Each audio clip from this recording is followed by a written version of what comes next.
بھی سے بھی انسان کی بہت سی مشکلات خود بخود حل ہو جائیں گی. ابو امامہ کہتے ہیں کہ نبی صلی اللہ علیہ وسلم نے فرمایا، کیا میں تمہیں شب و روز کے مسلسل ذکر سے افضل ذکر نہ بتاؤں؟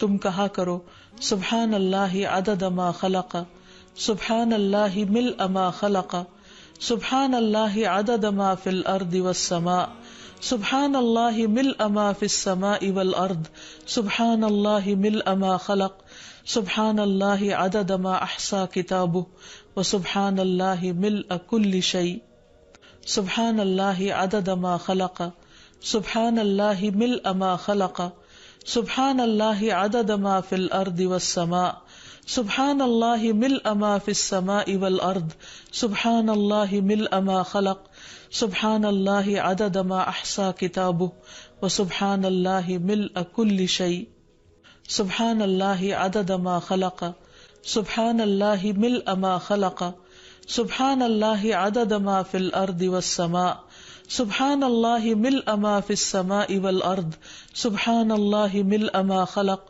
سبحان اللہ عدد ما احصا کتابہ، وسبحان اللہ ملء کل شیء. میں اللہ کی پاکیزگی بیان کرتا ہوں اس کی مخلوق کی گنتی کے برابر. میں اللہ کی پاکیزگی بیان کرتا ہوں جس سے اس کی مخلوقات بھر جائے. میں اللہ کی پاکیزگی بیان کرتا ہوں ان چیزوں کی گنتی کے برابر جو زمین و آسمان میں ہیں. میں اللہ کی اتنی پاکیزگی بیان کرتا ہوں جس سے وہ چیزیں بھر جائیں جو آسمان و زمین میں ہیں. میں اللہ کی پاکیزگی بیان کرتا ہوں جس سے اس کی مخلوقات بھر جائے. میں اللہ کی پاکیزگی بیان کرتا ہوں ان چیزوں کی گنتی کے برابر جن کو اس نے اپنی کتاب میں شمار کیا.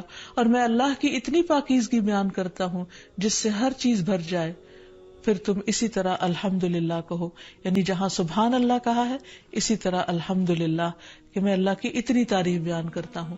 تو انسان اللہ سبحانہ وتعالیٰ کی تعریف بیان کرتے ہوئے تھکے نہیں، اور پھر نبی صلی اللہ علیہ وسلم پر درود شریف پڑھے اور پھر اللہ تعالیٰ سے دعا کرے.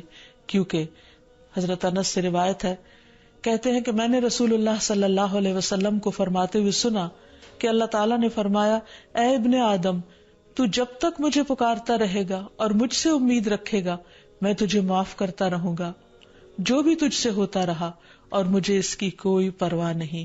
یعنی بڑے سے بڑا گناہ معاف کرنا اللہ سبحانہ تعالیٰ کے لیے کچھ بھی مشکل نہیں.